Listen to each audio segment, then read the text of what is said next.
Alrighty, sports fans, welcome on in. It's the Down and Dirty with Scott Mitchell here on YouTube. So glad you could join our show.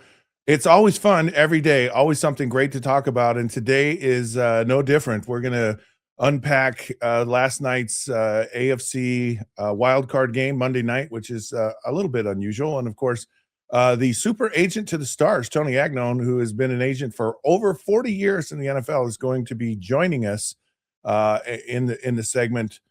Some great headlines, crazy stuff going on with the transfer portal, and we might talk a little golf today. I know. So sit down because it's going to be a great one.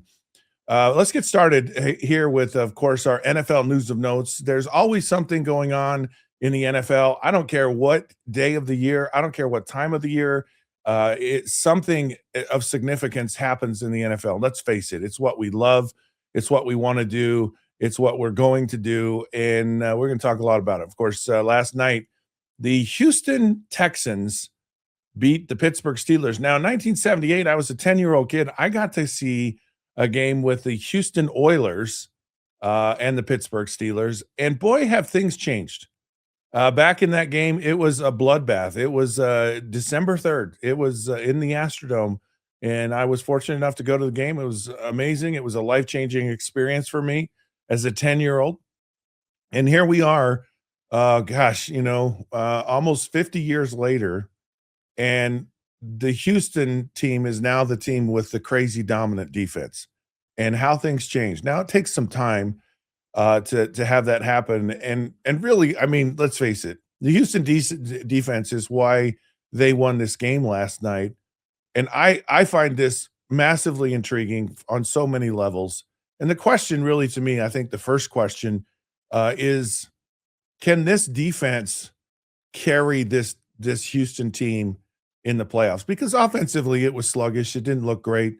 C.J. Stroud, he had 3 turnovers in the game. And I'm just telling you, you have 3 turnovers in a game, you're probably going to lose.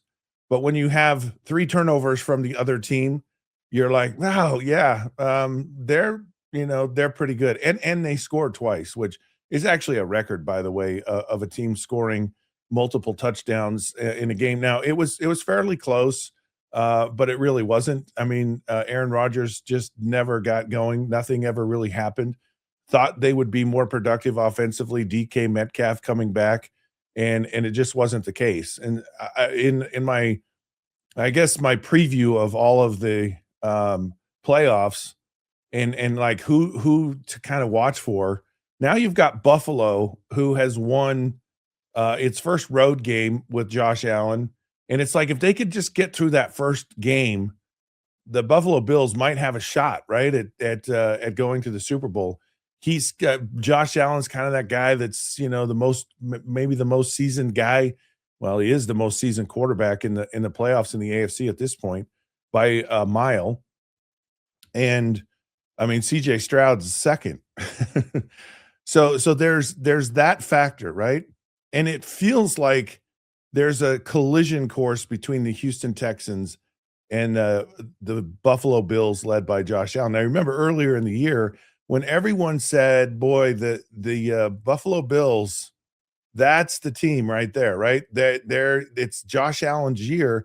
And he went to Houston and just got pummeled. And everyone like raised their eyebrows and said, ooh, this defense is really good. And no one's really paid attention to this Texans.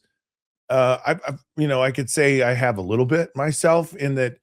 Watch out when CJ Stroud, watch out when this team, gets to full strength. Now they won with their backup quarterback in, and that should tell you something about how good this defense is. And so the question is, and I love this in today's NFL.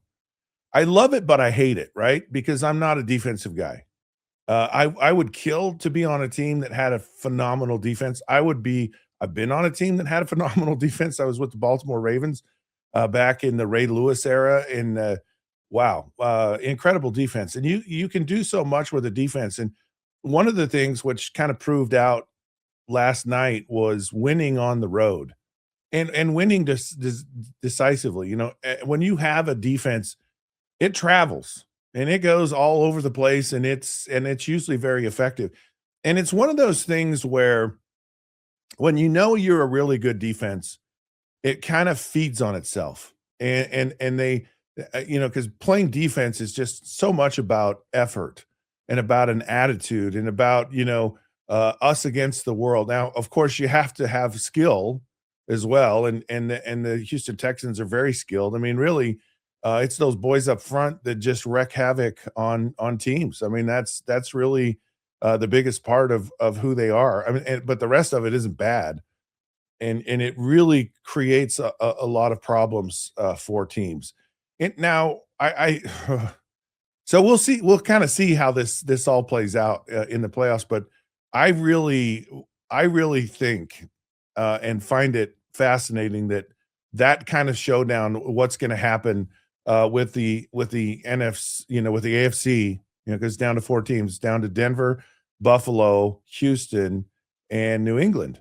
Yeah, and so now Houston goes to New England, and that's just that's going to be a great match. It's going to be a great matchup because Drake May has not shown signs of being a young, inexperienced quarterback. He's looked phenomenal, and he's going to feel pressure and heat probably like he's never felt before from the standpoint of second divisional round of the playoffs. It puts you one game closer to the Super Bowl. The intensity goes up, and not only that, but you're playing, probably the best defense in a significant time recently in the NFL. So that alone will be something you just go, okay, this is going to be good. It's going to be a great test. And I love these young quarterbacks, and in the sense that you always expect, okay, when's the shoe gonna drop, right? Jaden Daniels a year ago, when is that shoe gonna drop? When is this guy gonna show that he's a rookie? Now, Drake May is not a rookie, but he's pretty close and hasn't had a lot of time. So when is the shoe gonna drop? And a lot of times recently it hasn't. Bo Nix, when was that shoe gonna drop? A lot of these players, and when they get further on and they get more confidence, they get more experience, you go, it's probably not going to drop. I mean, I remember Tom Brady when he first started playing, and it's like, well, as soon as Drew Bledsoe is healthy, he's going to come back in the game, and he never came back in, and you're just like, every year for quite a few years, you're like, when is the shoe going to drop with Tom Brady?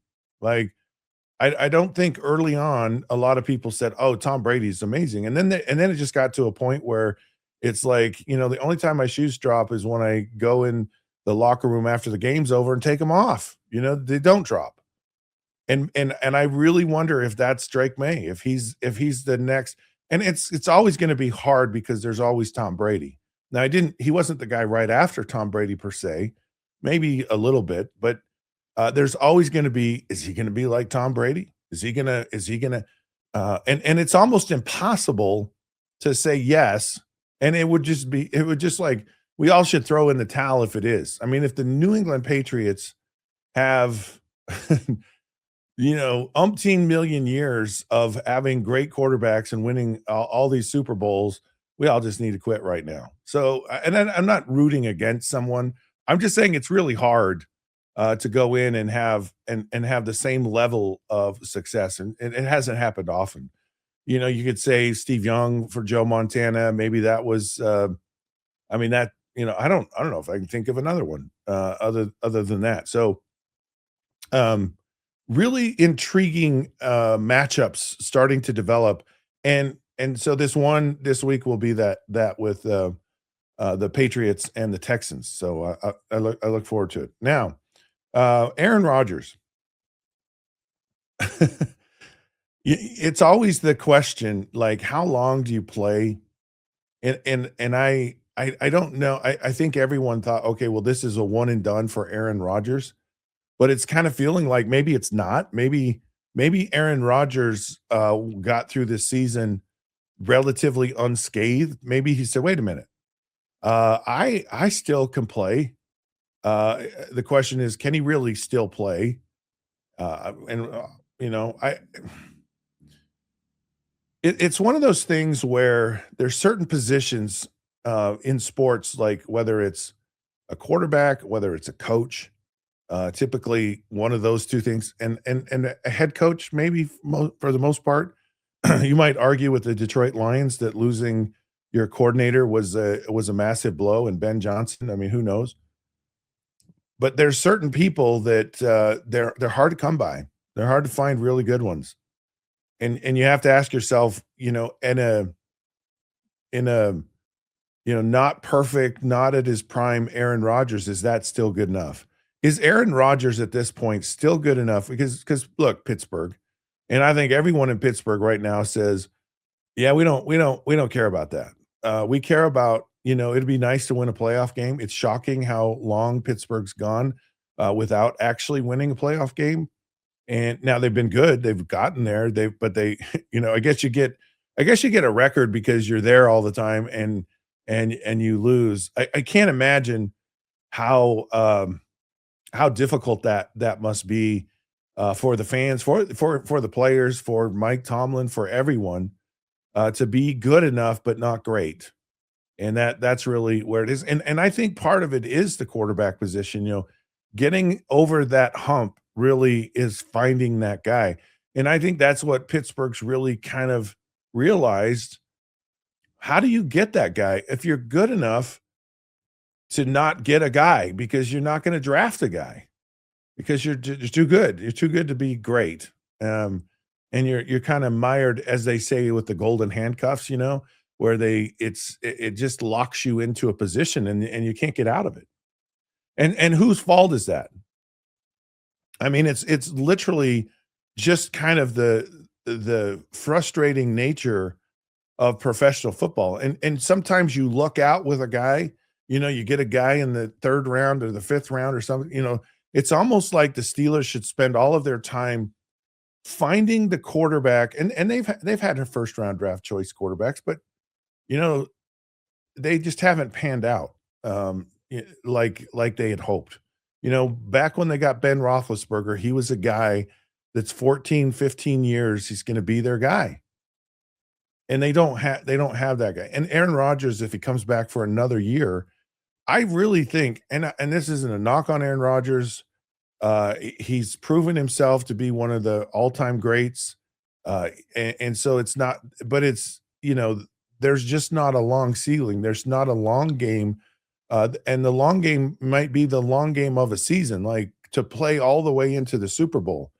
I think Aaron Rodgers thinks he still has enough in the tank to go and win a Super Bowl, and maybe he does. And maybe if maybe it's just the luck of the team that the Steelers just happened to play in the Houston Texans, that the matchup just wasn't really good for them. And maybe they catch him on another day, or they catch him in the championship. Maybe it's different. I don't know. But it's debatable, massively debatable in an organization about where Aaron Rodgers is in relationship to us winning, and how long do we, because I just get a sense, and listening to Aaron and watching him play, that I don't know that he necessarily feels like he's done. And I think Aaron Rodgers actually had a better time in Pittsburgh than he thought he was going to. I think he says, wait a minute, this is a great organization. It's a great city. I'm on a really good football team. We're close now. Maybe the Steelers find, if you want to go the John Elway route, right? Where John Elway, everything was about John Elway early on in his career. Everything was geared around him. It was just funny watching the video or the documentary on John Elway, and his family goes, we have to go to another Super Bowl. Like, that sounds like such a first world problem. And it is a first world problem. But it was just funny that they're like, the Super Bowl's not been kind to us. And then later on in his career, there was Terrell Davis, right? And a guy that barely didn't even want to play. I mean, it's just such a great story. And I don't think it's been, altered for a dramatic license. It all happened. It was all true. And who'd have thunk that one, right? And that's really, I think, the path for the Steelers if they're going to have a shot. If they can go and find something. Find just a diamond in the rough or a diamond period offensively, like something significantly explosive to maybe take a little of the burden off of someone like Aaron Rodgers or surround him with, even more talent if that's going to be your guy. And if not, and you just go, we're going to blow up the whole rafters here. We're going to just start off with everything new. Then maybe you go in a different direction. I'm just trying to think this through for the Pittsburgh Steelers, kind of how they go about doing this. And so it's either help Aaron Rodgers or you go off without him and look for something in the draft or look for a potential. What would it look like? Which will never happen, but it could happen, and it could happen because it's the Cincinnati Bengals. What if the Steelers said, "Joe Burrow is our guy"? Here's the dilemma for Joe Burrow, right? And it's horrible. Like, I can't believe we got all the way to Joe Burrow on this conversation, but it's worth talking about. Joe Burrow is an amazing talent. I think anybody in the NFL, so many people understand quarterbacks and really watch and like quarterbacks. Everyone goes, man, Joe Burrow. Joe Burrow's a little bit like Matthew Stafford. Just really can throw it. Can throw all the throws. You just like his athleticism, his demeanor, but he's kind of stuck. He's really stuck in a spot. And Stafford got traded, but it was later, right? And Joe Burrow is still a much earlier case study than Matthew Stafford was when he got traded. So there's going to be a lot more. If you want him, you're going to have to give up a ton. And you really go, is it really worth it? And Joe Burrow goes, is it worth it to me? I'm going from a situation that can't seem to get out of their own way, can't seem to totally maximize the value of me. And I'm going to go to another place and they're going to, have to give everything up. And I'm going to be in a worse position than I am. It's like, you're damned if you do, damned if you don't. And I don't know that, anyone wants that. I don't know that, the only one who would benefit from it would be the Cincinnati Bengals, right? Because they go, but would they really? I mean, because they gave up Joe Burrow, and their total fear, because I know how they think, is they would be afraid that Joe Burrow would go on and be massively successful, and then they'd look stupid, right? And they'd be like, wait, you guys gave up Joe. What were you thinking? Like, what? Well, it's the Cincinnati Bengals. That's what we were thinking. And so it's just and who knows? Maybe they go, but wouldn't that be interesting to see Joe Burrow? I'm just trying to think of how you get all these players in the right place. If we could just do like maybe they do it like once every maybe 5 years, or maybe every collective bargaining agreement, they just reshuffle the league. And they just go, this team's deficient here. This team, let's move on. And I'm just being silly with this, but it would be kind of fun, only because we're fans and we deserve that, because it's massively frustrating to me. And I think you could argue Justin Herbert as well. I think Justin Herbert's one of the best young talented quarterbacks in the NFL. And my heart just went out to him in that game that he played, that they lost. And it was just heartbreaking to see, and so you want to see the talent maximized. You want to see these players. And unfortunately, in the NFL, you have to have people around you. You have to have people around you that perform, that do well, that are capable. You can just never do it on your own. I'll even go back to Elway. Look, Elway wasn't on his own. Like, they had a really good defense. They had some really good players in that era of John Elway. Carl Mecklenburg, who I think should be in the NFL Hall of Fame, was just a tremendous player for so long. And he was the jack of all trades on defense and the master of none. But he was masterful at being that ultimate team player and that guy that you could always count on. And he wasn't just a stopgap. He excelled pretty much He played every single defensive position on the front seven at some point, and he was very good at all of them. So it's remarkable. All right. Well, Aaron Rodgers, of course, that's going to be a topic of discussion, I think, for some time. Aaron Rodgers is probably a guy that goes, I will give you a decision in, July or June or whenever. I just don't think this is something that's going to come up quickly with Aaron. And maybe they go, look, we'll have you, but you got to decide now. And then he may go, well, I want Tomlin. And so, maybe Mike Tomlin goes, well, I want Aaron Rodgers. And then they go, okay, both of you aren't going to be here next year. One of you is or isn't. So the next real question is, where does Mike Tomlin go?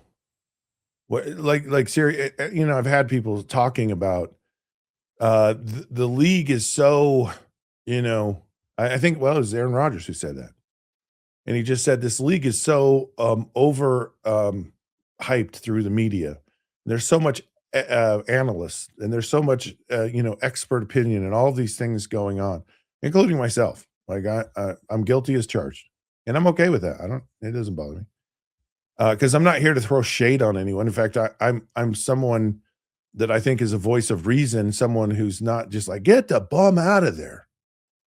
Yeah, because I know there's so much more that goes into coaches having success, players, figuring stuff out. And so, I don't know where I just know it's hard to get a really good head coach. And I think the Pittsburgh Steelers are just one of the exceptional organizations in the NFL, won as many Super Bowls pretty much as anyone. And they are very patient, and they've only had 3 head coaches. And so I don't see the Steelers moving on from Mike Tomlin, regardless of what people might feel. It's just now you got to figure out how to put better pieces and more pieces. And I think they're trying to do that. You take a swing on guys, Russell Wilson, Justin Fields, and miss, and Kenny Pickett, and you miss, and Aaron Rodgers was an improvement, and maybe there's a new opportunity down the road. Who knows? We'll see. Hey, let's take a break, though. I just will tell you that the playoffs have not disappointed yet, and I think the intrigue of some of these matches coming up in the divisional rounds is going to be phenomenal. We're going to cover all of it in depth later on in the week, but right now we're going to take a break. We come back. The agent of the stars, none other than Mr. Tony Agnone, is going to join us next here on the Down and Dirty with Scott Mitchell.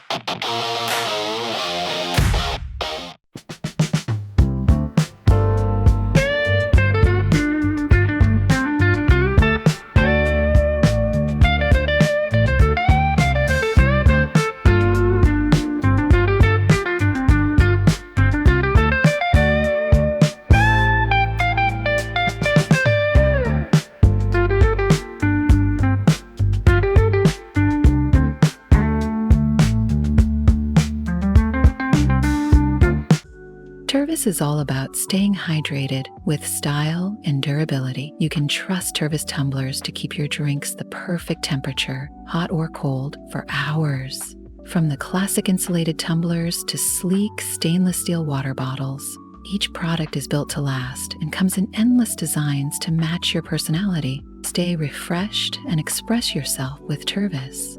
Visit tervis.com today and find your perfect tumbler.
Hello, sports fans. Welcome back. It is the Down and Dirty with Scott Mitchell here on YouTube. So glad you could join our show every day. We do this every day, 365. Well, not 365. We take the weekends off. All right. I have a couple of vacations. I might be going to Hawaii, but and I may do the show from there. I don't know yet. We'll decide on that. But I really appreciate you tuning in. Like and subscribe and do all that fun stuff, and I really appreciate it. And so I'm really excited about what we have going on the show right now. We have none other than the agent of the stars, Tony Agnone joins us from Tampa, Florida, and of course, technology. Well, see, when Tony's in Tampa, he's running the Tampa 2, old Tony Dungy's Tampa 2, and that means we're not getting video of him. We are not technology savvy enough to actually dial into Tampa. So we're just going to have this interview over the phone, which is great. Mr. Tony Agnone, welcome to the Down and Dirty. How you doing today? Thank you. Doing well, and they don't want to see my face anyway. It's probably helpful. At least for all those 4 subscribers, it is. I don't know about that. You got a face that could move the needle. It's a sexy one. Hasn't changed in so how you've been doing this over 40 years, 50 years? How long have you been an agent? About 45 years. 45 years. Wow. Been a while, yeah. I've watched quite a bit of change over the course here. Yes, you have. And really represented some of the greatest names in sports. And you're also an agent for coaches as well, and which I find fascinating. It's like, and I want to talk about that, but I want to tell people really quick. This is why Tony Agnone is the very best agent in all of sports. And I may be a little biased, but a lot of people will have other agents, and then they always go back to Tony. And but this is the reason why. So, of course, Tony he's originally from New Jersey, and all the people from New Jersey will say, "Well, you just end the discussion right there. Anyone from New Jersey is the best, anyways." But Tony's lived in Baltimore forever, and that's where most of his businesses come from. And of course, when I went to Baltimore, I'd love to get Maryland crabs, right? The blue crabs, and you have to pull them apart and all this stuff. Well, with Tony, he goes, "Why are you wasting your time and effort, banging with a wooden mallet and rip this stuff? Just get the crab cakes. Like, just cut out the middleman." And that's Tony Agnone right there. He's like, he always has a great solution for things. He's like, why bother with all the mess and all that stuff? Let's just get right down to the thing. Maryland crab cakes are just some of the finest in the world. And I've always just appreciated about you, Tony, that you just get right to the heart of the issue and just eat the crab cakes. That's how it works. Well, that won't make me very popular in Maryland, but I certainly feel that sometimes you got to be practical about it, and the crab cakes are much better for me in terms of that. So I don't know if my wife would be too excited about that, though. So you speaking of Tampa, right? You're down in Tampa right now. Of course, you represent Todd Bowles, who's the head coach of the Tampa Bay Buccaneers, and there's always these hot seats with coaches. Aaron Rodgers came out recently and said, I think it's ridiculous. I think the league has changed dramatically. These coaches are in a hotter seat than they normally would have been, and of course Todd Bowles was, I think, on that list a little bit. But the question I have about coaches today is the seat hotter? Is it really necessary? How do you feel about the hotness of coaching seats in today's NFL?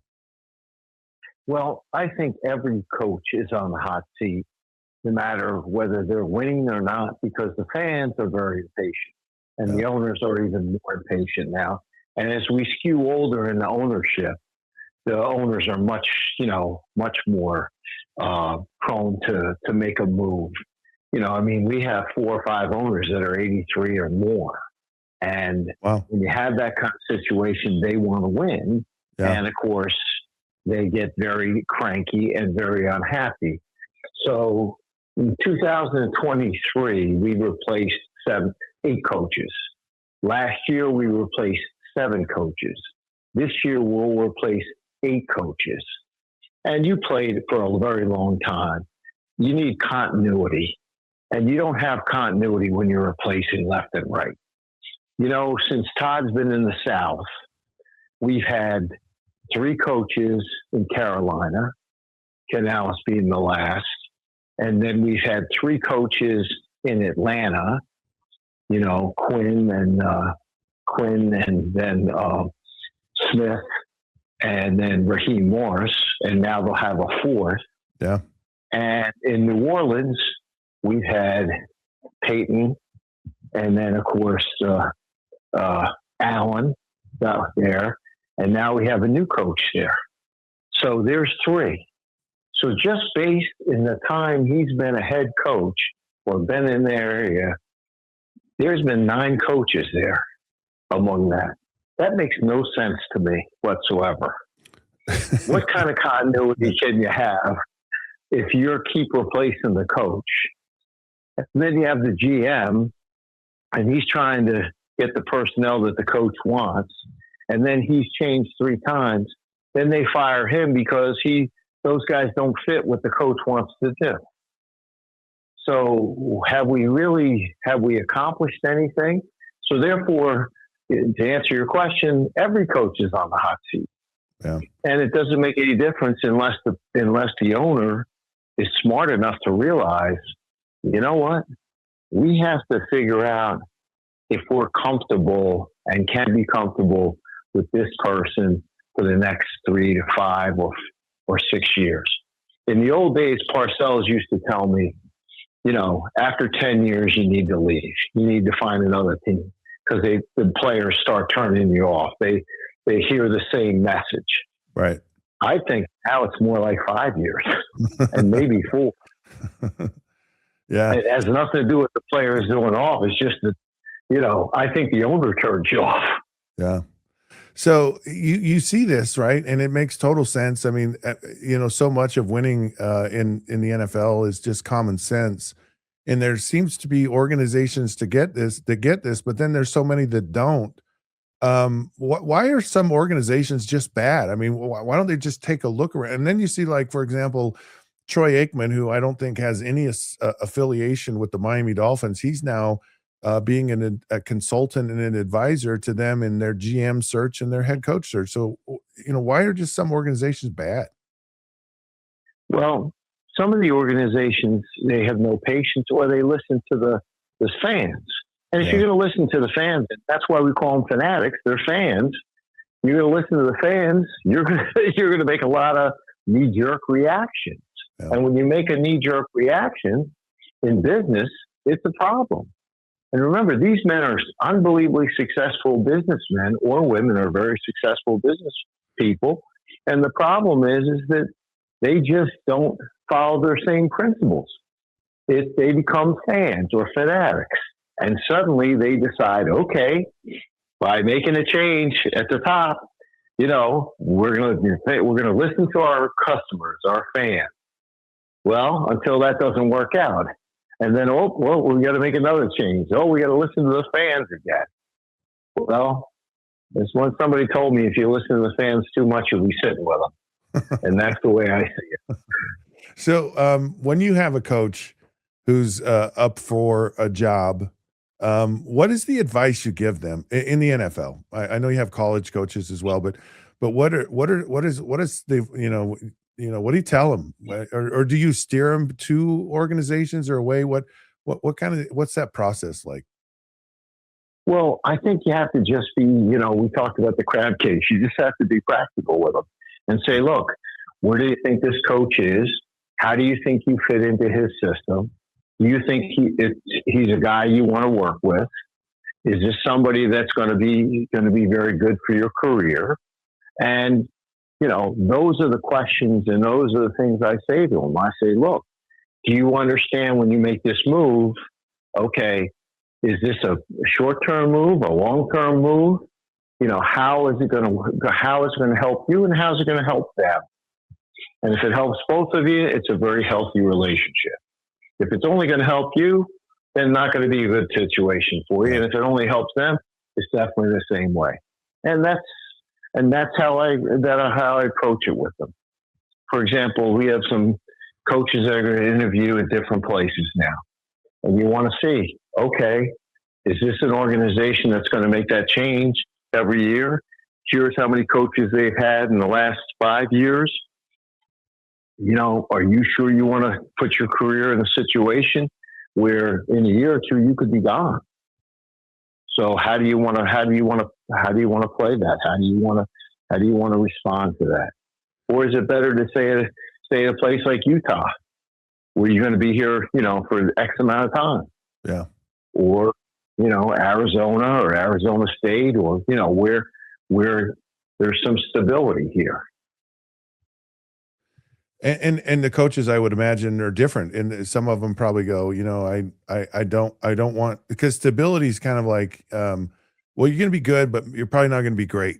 Like Utah's been good, but I don't know they have the resources to really be great, and there's a lot of patience at a school like that, and but it's hard to win, on the big stage, and so I would imagine that they're not all the same. It's not all just about stability. It's like, no, I want to go for the brass ring. I know this is risky, but I'm kind of at a point where I'd like to chase that dream a little bit. I would imagine that's the case, right? Oh yeah, no. The other, what everybody says, can you get a contract here that's going to be able to be life changing? Can it set up you for the rest of your life? I mean, if you're an offensive defense coordinator today, that's life-changing money. It used to be just a head coach, but now those are also life-changing money. So you have to think about that too as well. Hey, I don't care if I get fired in 2 years. I have a 3-year deal, and I'll have enough money at that point that I'll have put a significant amount away, and I'll be good to go. And, I understand the way the situation works. I understand when I got into coaching that this was going to be part of it. Yeah. Some of them are just great teachers, and they want to teach, and they feel like, just like you said, you know what, this school won't be able to do this, or this team won't be able to do this, but you know what, I'm dying to coach these certain individuals. I think I can help them. I think I can make them better. And that's a lot of coaching. That's what it's about. So John Harbaugh, I think maybe a little bit of a surprise, maybe not. Like you said, I mean, everyone's on the hot seat, but he's probably the hottest commodity of the hot seat coaches. It's like you're hot for a bad reason and then hot for a good one. What with Harbaugh, it seems like he's interested in kind of the quarterback situation. How much of a young quarterback or the quarterback on the team, or maybe the team is drafting high and you look into the college draft and say, hey, we really like some of these guys coming out. How much of what quarterback the team has? You look at Ben Johnson and he saw something in Caleb Williams and that's turned out well for him. But how much of a factor does that go into these coaches and the decisions they make? I think it's the main factor. I believe that the quarterback position has become so important, so very important now, that if you don't have a quarterback, you're not going to be successful. And if you're not successful in a year or two, you're going to be out. Like I said, the patience factor is not there anymore. So you have to either know you're going to get somebody coming out in the draft, like, for example, Las Vegas looks very, very poor. I mean, they fired, 4 or 5 coaches now in 5 years. Yep. I mean, at that point, that's a job you never want to take. But that Mendoza kid looks so good and looks like he knows already how to read defenses. If he comes there, suddenly, he gives you tremendous credibility. You can have a little patience with him if you can teach him. So that job is not as bad as everybody thinks it is. Right. But you still have to be concerned that Davis will pull the plug on you too before you even get the chance. You might be, doing a great job for the next coach that comes in. So those are some of the things you look at. And Harbaugh, you mentioned Harbaugh. He's looking to be able to do 2 things. One, he wants to maintain control. So he wants to have a Parcells kind of situation where he's going to shop for the groceries and when he's going to do the cooking. So he wants to have a little more power. The second thing is like he said, he's looking at it at the quarterback. And the third thing he's looking at is organization. Like exactly the Packers. Every coach would love to coach in Green Bay. And the reason for it is, one, they've always done a good job with the quarterbacks. But the second factor is that you don't have an owner. So it's a committee that's gonna vote whether you're there or not. And committees are a lot more sympathetic and reasonable than owners. Yeah, that's right. So that's what in my mind, that's what he's looking at. And so is every other coach. So speaking of the quarterback situation, and you look at Tom Brady, now he's with the Raiders. He's a minority owner. You look at Matt Ryan, who's now jumped into a position with the Falcons. Troy Aikman, as I mentioned, these guys are, and I believe I saw an article somewhere about this, but former players, especially quarterbacks, seem to be having a significant influence in the NFL. Is this an accurate statement, or is it just a little overblown? But if it is an accurate statement, what can these quarterbacks really move the needle? Can they really make a difference? Because Tom Brady, as an owner with the Raiders right now, doesn't look like he's had a very significant impact. The Raiders stink, so I'm just wondering how much value these guys really do have, or influence too. Well, the thing is these guys have a little bit of a unique situation. They all came from broadcasting. So every week they're doing a different game. Yeah. So they're talking to coaches, they're talking to owners, they're talking philosophy. So all of a sudden now the owner says, hey, this guy's seen all these different places, successful, not successful. So they should have some knowledge in it.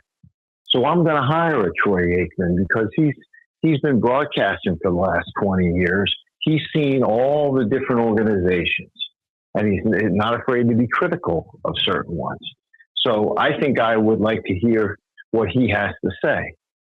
Tom Brady, of course, having been great success, and then showing everybody that not only do you have success in New England, but he could come to Tampa and have success there with a team that was stacked. So therefore, he has something to say. In addition to that, now he's a minority owner, and he still gets to go around and talk to all the teams and all the coaches and everything else like that. And so he brings a different perspective to it. And remember, Marino was advisor for a while with Miami. Yeah. And, he brought that perspective, or a different perspective with it. Now I realized right away that's not the job you want to have, but but they bring a different look to it. Yeah. So that's what he did from there. Yeah, and that's what's changed. So you're right. There's a quarterback centric situation going on in the NFL.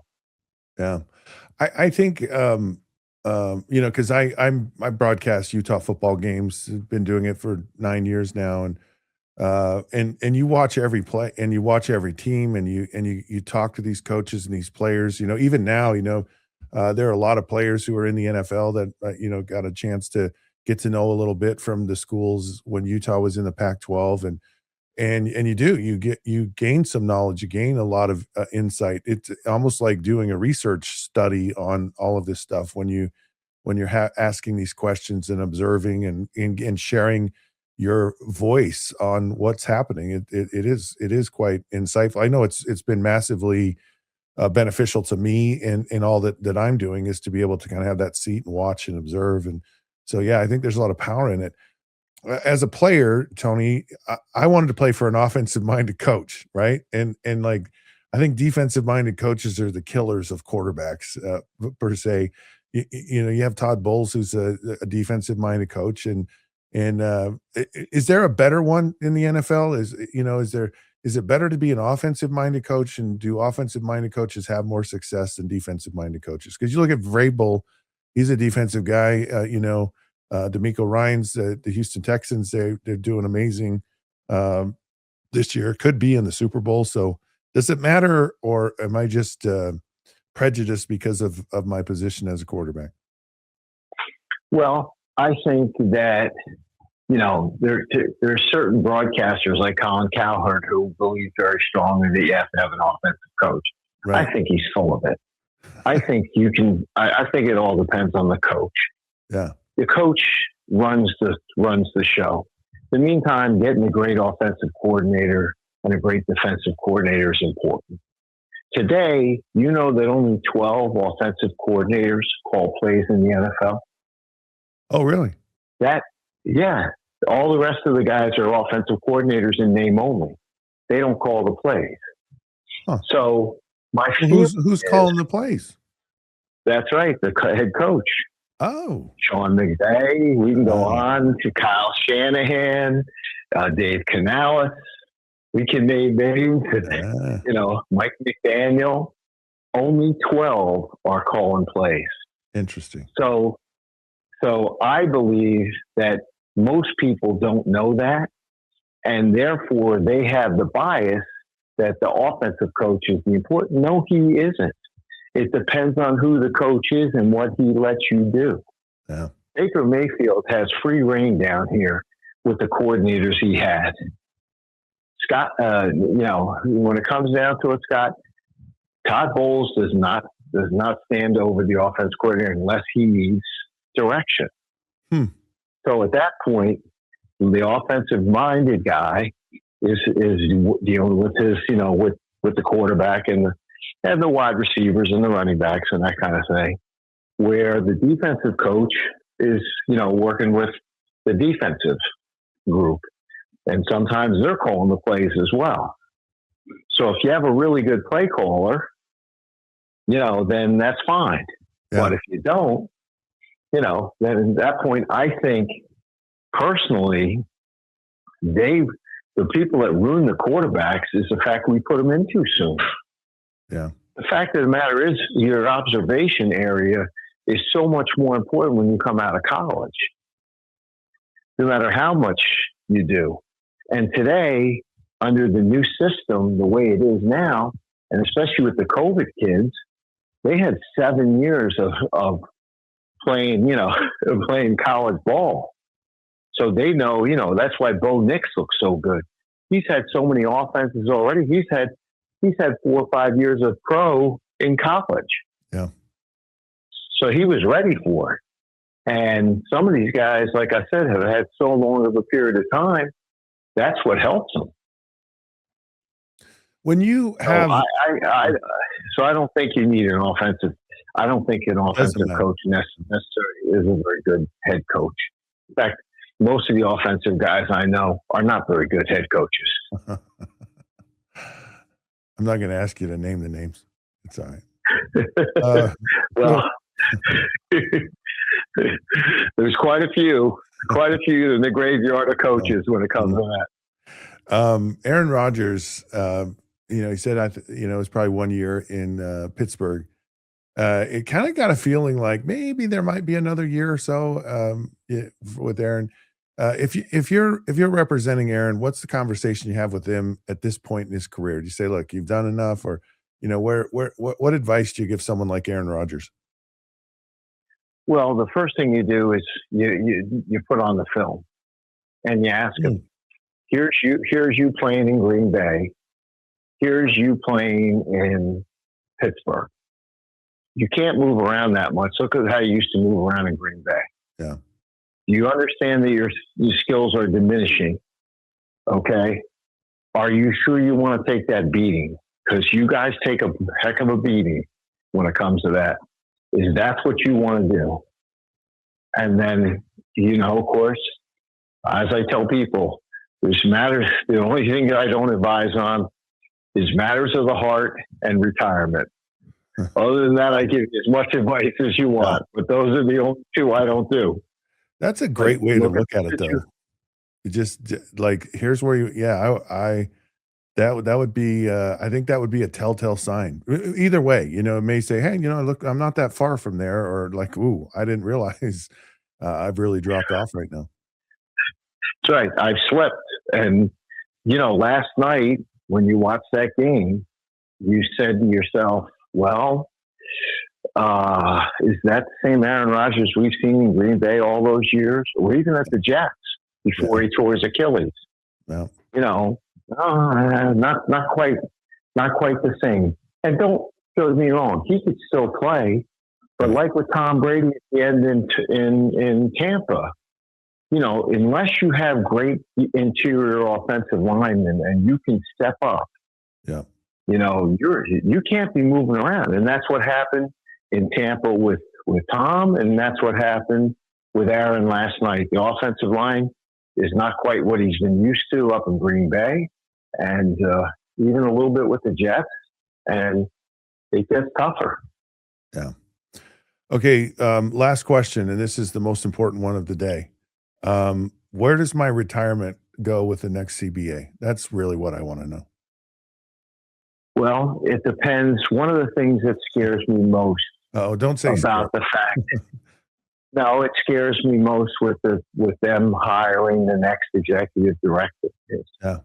I don't think that the board of player reps quite understands how important your question just was. Oh. That's one of the most important questions. We didn't make any change in the last CBAs to move up your money for the pension. And we should have.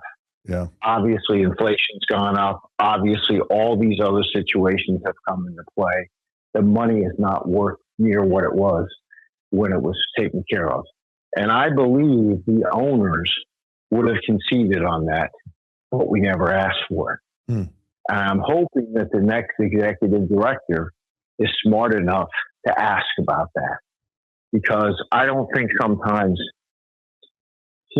that we think of the most important aspects of it. And that's what happens to you guys after you retire. And, 5 years of medical insurance. Right. I laughed when Rivers came back because he got 5 more years and he's got 10 kids. So I'm a happy fellow for him, but why in the first place did he have to come back at 44 to get 5 more years? I mean, come on now. We can certainly afford it. The game can afford it. If you ask any fan who's paying a huge amount of money for those tickets, they can afford to give, health care for life to players. There's only 15,000 of you. Come on now. That's ridiculous. Well, are they accepting applications for the director? Because maybe I could throw my hat in the ring. They are actually. They are going around. They have a search firm that goes around and talks to who they interview and who they should do and everything else like that. Yeah, and so you should be sure to put your name in it, because believe me, I'm sure you'd be a very good candidate. And compared to some of the people that they're visiting with, I think you'd be a phenomenal candidate. I'm gonna put my name in the hat and get this thing squared away. All right, Mr. Agnone, you're amazing. Love you to death, and thank you so much for spending some time with us. Thank you. Always a pleasure, and really enjoy it. Have a good one now. All right, you be good. It's hard not to be in Tampa. So there you have it, folks. Tony Agnone, agent to the stars. So it's always fun to catch up with Tony. He's just a fine human being, one of my favorite people in all of the world. So this is the Down and Dirty. We're gonna talk about Kyle Whittingham leaving the University of Utah. Is that and some people are really pissed off about it. So that and so much more when the Down and Dirty returns here on YouTube.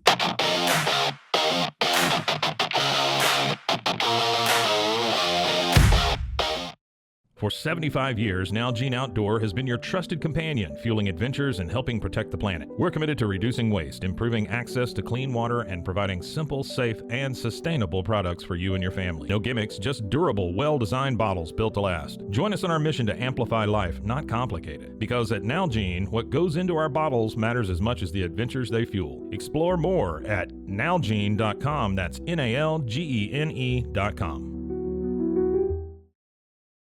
I know you're gonna love this Kodak That Plus printer. You guys just connect it to your smartphone, and then you're going to use the Kodak Photo Print app. It's going to print you a 4x6 photo.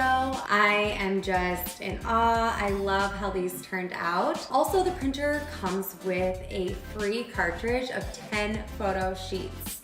I can assure you, you are going to love this printer as much as my family has. You guys have to check it out for yourself. Welcome to Kitbag, the ultimate destination for football fans. Whether you're cheering for Arsenal, Chelsea, Manchester United, or any other top club, we've got your team's colors running through our veins. From official replica kits to custom player prints of your favorite stars like Ronaldo, Messi, and Kane, Kitbag is your one-stop shop for all things football. Powered by Fanatics, we deliver to over 180 countries, ensuring you get the gear you need fast. For true football passion, think Kitbag. Visit kitbag.com today. That's kitbag.com. Kitbag. Farmhound's approach is a little different than a traditional treat company. We get to work with local farmers who are putting everything they can into regenerative farming. From the soil to the animals to the ecosystem. They care about how animals are raised and how we treat the earth. It's not just product, but it's part of that story. It's connected to just a whole lot more.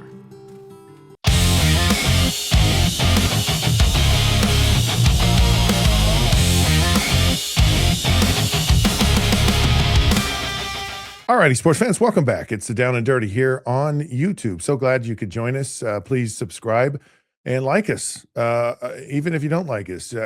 Those are some of the best people, the ones who don't like us. Anyway, so grateful to do this show and so happy to have a fun show today. A lot of great topics to talk about. One of the interesting things in college football that happened, of course, it happened locally in the state of Utah, which is where I am, is Kyle Whittingham, long tenured coach at the University of Utah, was there for 30 years, 21 as the head coach, incredibly successful. I've stated this publicly often, and I believe this, probably the best coaching job in all of college football in the last 25 years. I mean, here's a guy who has less and has done so much more with less. I mean, you changed to a Power 5 conference at the time, going to the Pac-12 from the Mountain West, win 2 conference championship, go to 4 straight conference championship games. Really in the thick of things in Utah. It was one of the top programs in the Pac-12 by the time it was over, and they did so much more with less. So it was just fascinating to me when I would see USC that should win the conference every year. I mean, and how they didn't was just beyond me, but massively impressive. Now Coach Whittingham stepped down as the head coach at Utah. I think really, had the whole debacle not happened at the University of Michigan, I think you were kind of at the end of the coaching cycle. I don't think that, a lot of the jobs had been filled at that time. And, you're moving into the transfer portal, NIL stuff. And you, so it's just a stroke of luck that he ended up at Michigan. I don't think there was any plan for it at all, not even remotely. And, Kyle Whittingham has to go and do that. I mean, he has to do that. And so a lot of people are upset at Utah that he took a lot of coaches. Now he's taken several players, it looks like. And I think if I was evaluating the Utah football roster, he picked the best ones. He got some good ones. So it'll be fascinating to see how they really match up. Now, a lot of people are not happy about this because his comment was, I felt like I left the program in a good place.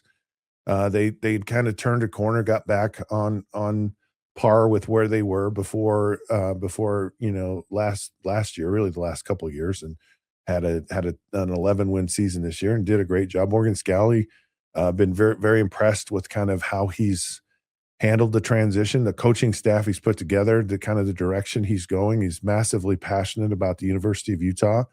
And I think he'll do a great job there. But a lot of people are not happy with Kyle Whittingham and taking all of these people. Now, the reality is in the coaching world and in the player world, so much of it is about relationships. And you have relationships with coaches. I mean, Morgan Scalley has relationships with the coaches that are still there. They've been through a lot. They trust each other. He's kept them there. Colton Swan, Sharif Shah, you have a lot of these guys, Atua, Luther Ellis, these guys are, it's so you win some, you lose some. I mean, Kyle has to take his brother.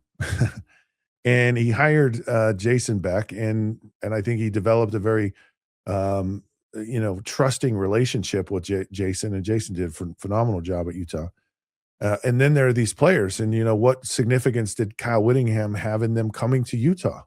So that's always college football, and it's always going to be that way. There are people that are at Utah and loyal and want to play for Morgan Scalley, and it goes both directions. And as Morgan continues to grow as a head football coach, there's going to be more and more of that with players that are going to come to Utah because of him. But here's the reality. If you're a player, okay, and you have a chance to go to one of the top 5 programs in the country, and not only go to the program, but you have a coach that's there that you already have a relationship with. You always have a trust factor, and you know a lot of what's going to happen are things that you're very comfortable with. And you can't fault that, but just like you can't fault Kyle Whittingham, you can't even fault any of his coaches that went with him. This is Michigan. This is not, it's not, I don't know. It's not Oklahoma State. It's not Kansas or Kansas State. This is Michigan. And nothing against those programs, but they're just not Michigan. And if you're ever a player that has a chance to go play at Michigan, or a coach that gets to go, you're going to go do it, and you should go do it. I'm of the feeling I don't care if Kyle Whittingham does well or doesn't do well. I mean, it's all house money for Kyle Whittingham right now. It doesn't matter. And these players, it's the same thing. I mean, it's just a remarkable opportunity to have a legitimate chance to go to the college football playoffs, but not only that, but to win a national championship. I mean, it's a very legitimate thing for these players, and to be in one of the top 2 conferences in the country. Might argue that the Big Ten may be the top conference in the country right now, and to be a part of that, and where he is, I can't, it's no one's fault, really. Shouldn't be mad at Kyle Whittingham. You shouldn't be mad at anything. Shouldn't be mad at these players. It's not a vindictive move. It's just the reality of where college football is. All right, we got to take a break. We come back. Oh man, we got some hot headlines to go over. There's some good ones. Some very personal ones to me as well. This is Down and Dirty on YouTube with Scott Mitchell.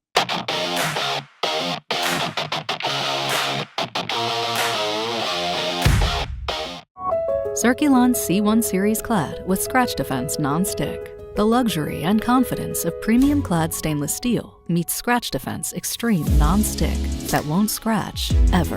With an ultra-thick aluminum core for high-performance heating. Maximize cooking, minimize cleaning. Discover the unmatched durability and elegance of clad stainless steel. Scratch-free, worry-free, forever.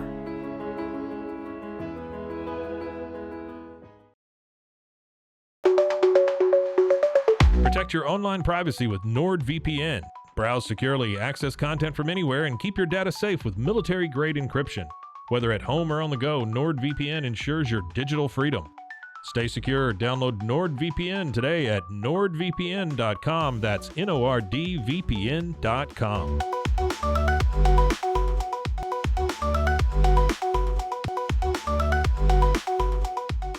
The grinder mentality that Randy and Brent Habert built into 44 Pro runs deep within our team. Every member shares a passion for the craft, the game, and most importantly, the player. When you step onto the field with a 44 Pro custom glove, you'll feel the difference. It's not just a glove, it's a 44 Pro. Crafted with dedication, made for performance, and built to last. Get your custom glove today at 44pro.com and experience the 44 Pro difference. That's 44pro.com, 44 Pro.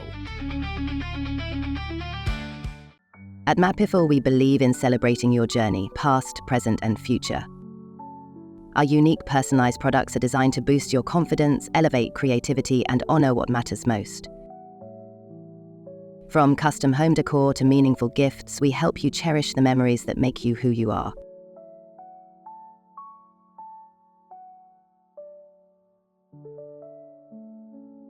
Visit mappiffle.com and start celebrating your story today.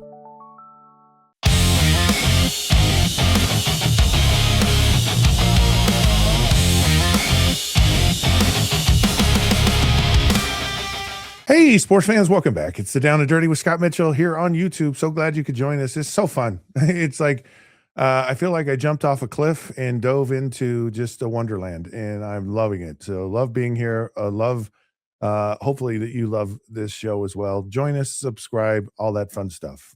We really appreciate it. Been a fun show today, and we continue on with what we're doing, and hope you enjoyed. Now, we do a segment from time to time. I like to kind of do it pretty much most days. Just depends on what's happening in the world of sports, and it's kind of the hot headlines. So it's things that I don't know. They don't even have to be sports related. They're just kind of the hot headlines of the day, and what kind of moves the needle for me, what makes me excited, and what makes me not excited, or I don't know, stuff I kind of find funny, and we kind of go from there. So it's kind of fun to just hit some of the highlights of some of the hot headlines that are happening in our world today. So we're going to start and do some hot headlines today. Sergei Fedorov, who of course was a longtime Detroit Red Wing, played quite a long time in the NHL, is a Hall of Famer. He was last night actually retired his jersey. Now, Sergey was kind of, I guess, contrite to some degree in his acceptance. And he said, I made a mistake when I left Detroit when I did. And Sergey is a fascinating individual, massively talented.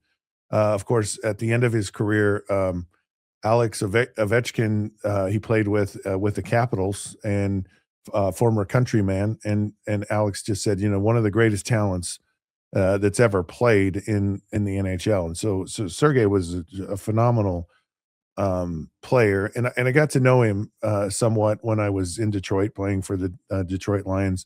It's kind of fun when you later on in your life, the mementos you have of people, and of course I have a hockey puck signed by Sergei Fedorov, which I really enjoy, and I think it's kind of fun. So fun to have that, but it's fascinating where Sergei really, I mean, has had a tremendous life if you really wanted to get down to it. But so it's been 10 years since he was retired, and of course Yzerman and some of the other guys that they retired or shortly after they retired, they retired their jerseys, and with Sergey it took some time, and I'm really glad that it happened because he was a fascinating player.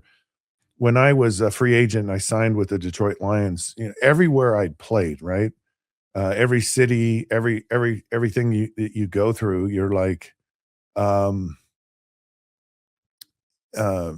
football is number one. And especially at a time when free agent signing is happening, they're big events. And so I signed with the Detroit Lions, and I remember turning on the news, and it had nothing to do with what I was doing or the Detroit Lions or anything. Everything was about the Detroit Red Wings. And I didn't know hockey at all. And so I actually um, got to fall in love with the Detroit Red Wings, and Sergei Fedorov was a big part of that. There was they invited me to come to practice one day, so I go show up at practice with the Detroit Red Wings, and I'm just watching practice. I don't know that I've been on an ice skates or an ice rink for maybe 5 minutes in my life at that time, and they invited me to come out on the ice and skate with them. Like, can you imagine this? It's like, hey, we're having an NFL football program or practice, and we'd like to have Steve Yzerman, out running passing routes or defend, who knows? Because that's probably about what he would be in the NFL.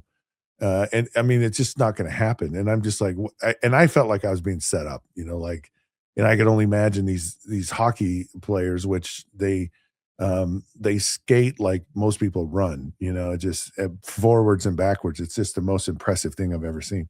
So I passed on the whole idea of actually going out on the ice. So I watched practice. At the end, Sergey is actually in trouble with Scotty Bowman, the coach.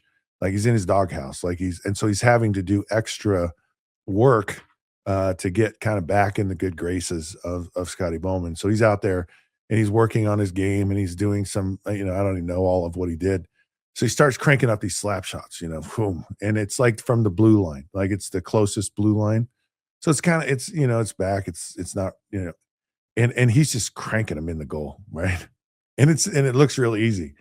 And he goes, "Hey, you want to come out and try it?" And so I go out on the ice, and I'm in like boots, right? Because it's Detroit and it's winter and it's cold, freaking cold.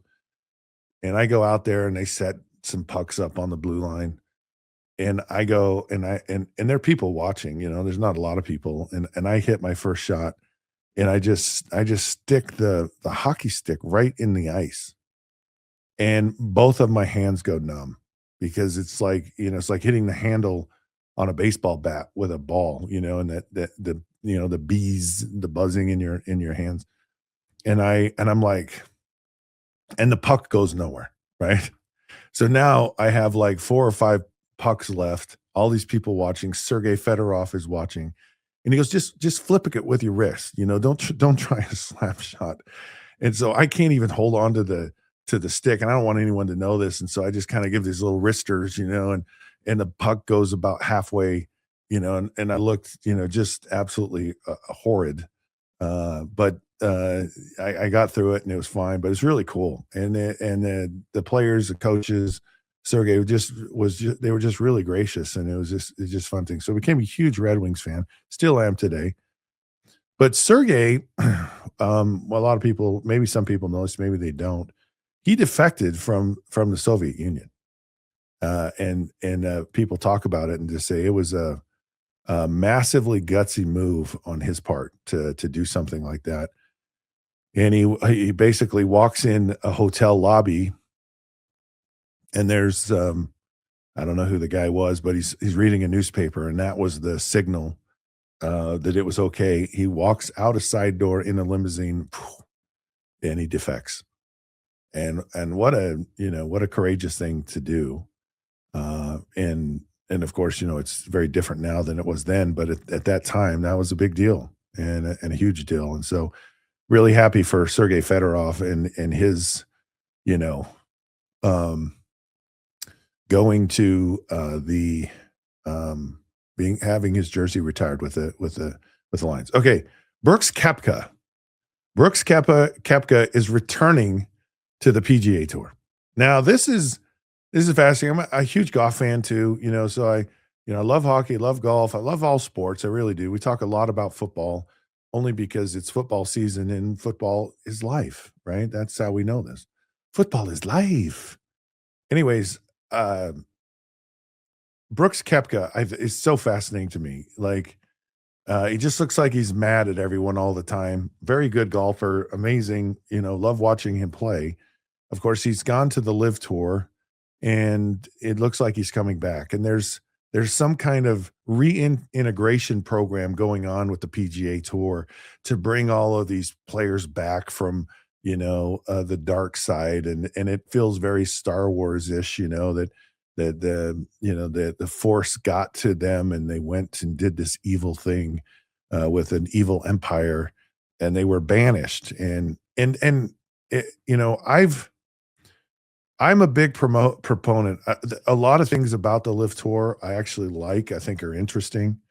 It's fascinating where golf's a tough sport, and it's tough in that you really get vetted. And the guys that play on the tour and stay on the tour and succeed on the tour, they are absolutely 100% the best golfers in the world because they're vetted. No one gets a free ride. I mean, there might be some appearance fees. I'm sure Tiger, some of these guys, they say, "Hey, if you show up at this event, we'll just give you money to just show up," which I think is not a bad move with some of these, especially when Tiger was in his heyday. How much it goes on today, I don't know. I mean, Scotty Scheffler is kind of the guy right now, but Tiger was like flamboyant, Tiger was like. He was like a superstar, he was just so unique and so different and just so in your face and just, and Scheffler, massively competitive, fiery guy, but he seems kind of, maybe not as as done up, I guess. And I love watching Scotty Scheffler play, and he's phenomenal. So maybe I'm getting off on a tangent here, which I probably should just stop. At any rate, the PGA Tour was like, if you don't make the cut, you don't get paid. Like, you're out. And of all our sports, it's like not like that. You have people playing now, and you go, man, you're making all that money for doing this. It's like, wow, that's a good gig. Being a backup quarterback in the NFL, that might be the best job in America. These guys making multi-million dollars a year doing that. That's a good deal. And doing nothing. You're basically an insurance policy. You're an insurance policy with no expectation. If you go in and do well, it's better than people thought. If you go do poorly, there's no expectation. Oh yeah, of course he was going to play poorly. He's the backup. Doesn't get any reps. But with golf, it's not like that. It's like you have to play to get paid, plain and simple. And I like that, actually. And quite frankly, I hadn't really thought about that when I was until it was actually until really Live Golf came around. So you have all of these golfers, and they went to this, and it was kind of exciting, team golf, trying to make the parts of golf that were boring, I guess, to the mass, because watching golf for me has never been boring. But to some people, apparently it is and was. And so in comes Live, tons of money. And by the way, the Saudis are like, we're not going away. It feels like to me that Live Golf might be going away, though. So Brooks Koepka is kind of a guy, it's hard. As great as Phil Mickelson was, and the persona that he is and still is, he's just not the same golfer. There's just not the same interest in him that they had before. You have the Champions Tour, and the Champions Tour kind of has its place, but it's not the PGA Tour. And you kind of watch it as a side note if you're a golf, fanatic, but I don't think you're tuning in every week to go, let's watch the Champions Tour. I don't think anybody does that. I think people watch it. I think it's interesting. And I think the Live Tour is kind of the same way. And it doesn't have the same, ability to watch it. It's kind of, it's like on, the Ocho, right? It's like whatever sports channel there is like way down the line. And so it just doesn't seem to have that. It's just not really caught on. And I think the players that are there have kind of gone in a black hole themselves. Bryson DeChambeau, I think is fun to watch, but he's trying to make himself really relevant through social media. And I watch his thing. It's enjoyable to me, and I pay attention to it, but I watch him there. I don't watch him on the golf course playing unless he's playing in a major. So I think the Brooks Koepka coming back to the PGA Tour probably is going to be the thing that maybe is the, how shall we say, it's kind of the the thing that's just going to have the whole thing crumble away. Because if any of the John Rahm, Cameron Smith, you have Bryson, any and all of those guys come, and that thing's over. Like at this point, you're Scotty Scheffler. You're the best in the world. You don't need to go to the Live Tour, and I don't think you would want to go to the Live Tour. I mean, that's, I'm just looking at the biggest names. And of course, we know where Rory stands on this, and he's not going to go there. So it just feels like, this might be the beginning of the end of the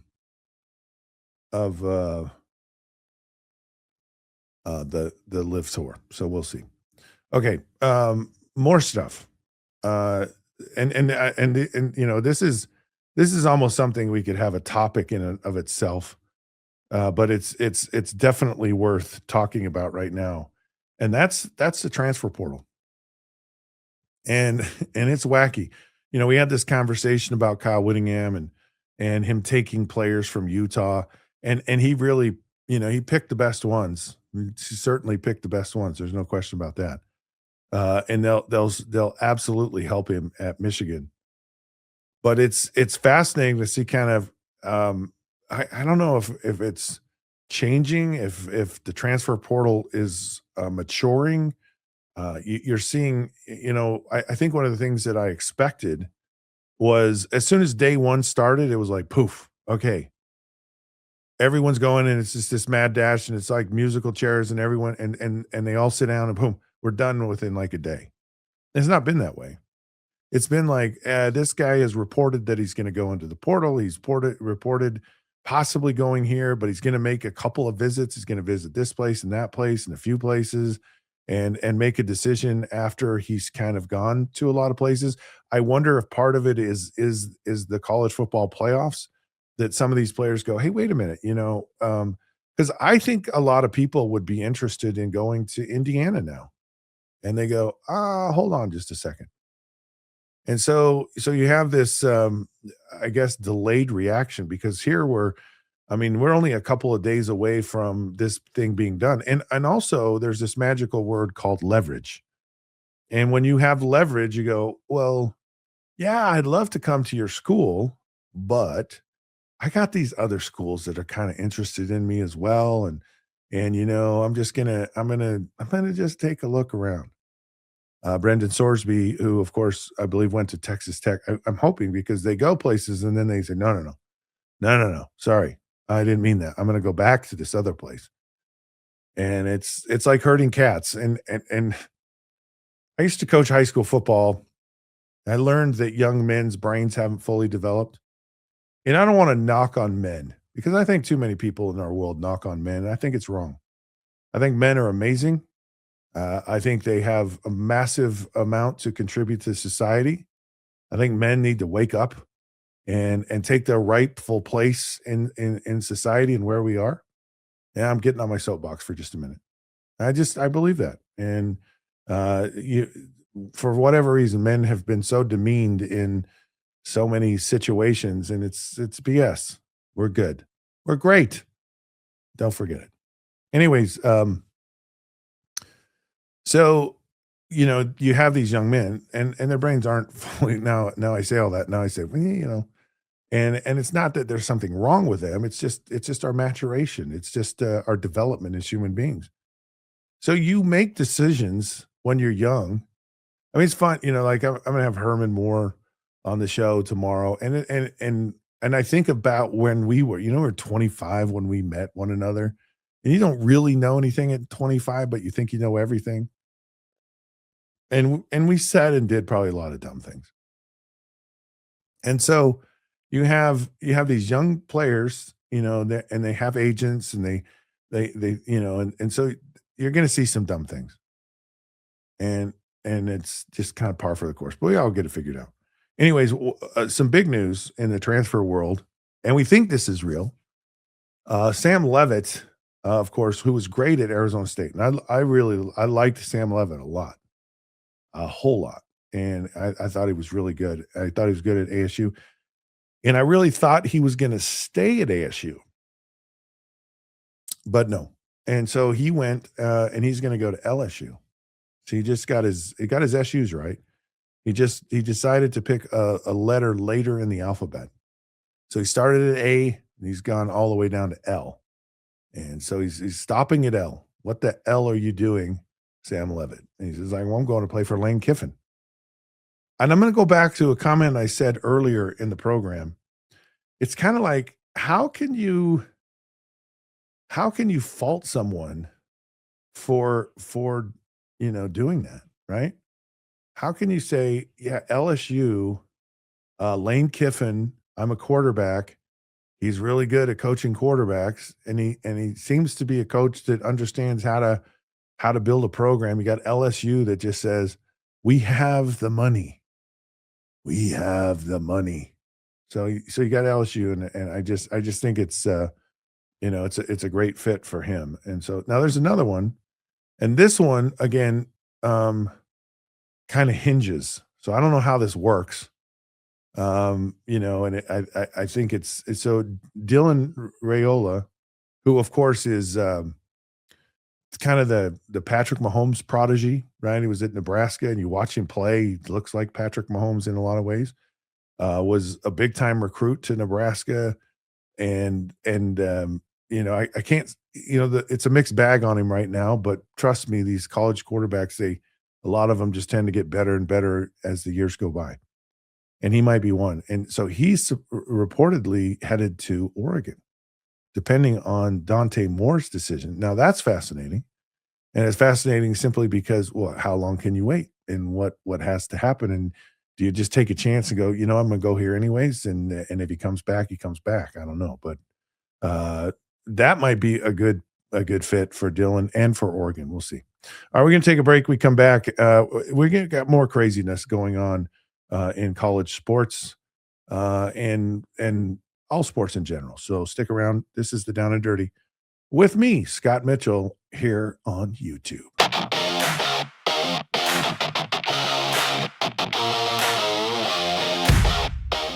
You probably get unwanted emails almost every single day.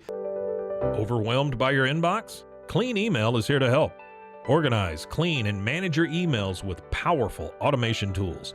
Say goodbye to spam and clutter and enjoy a stress-free inbox. Try Clean Email today at cleanemail.com. That's CLEAN email.com.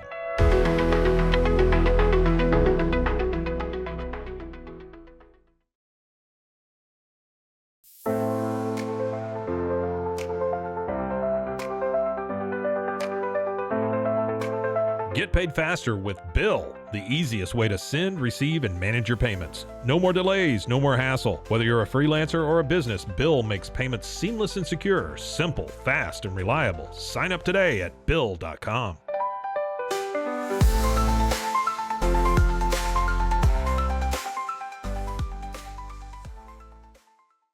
When you learn a language with Babbel, you start a journey that takes you further and further.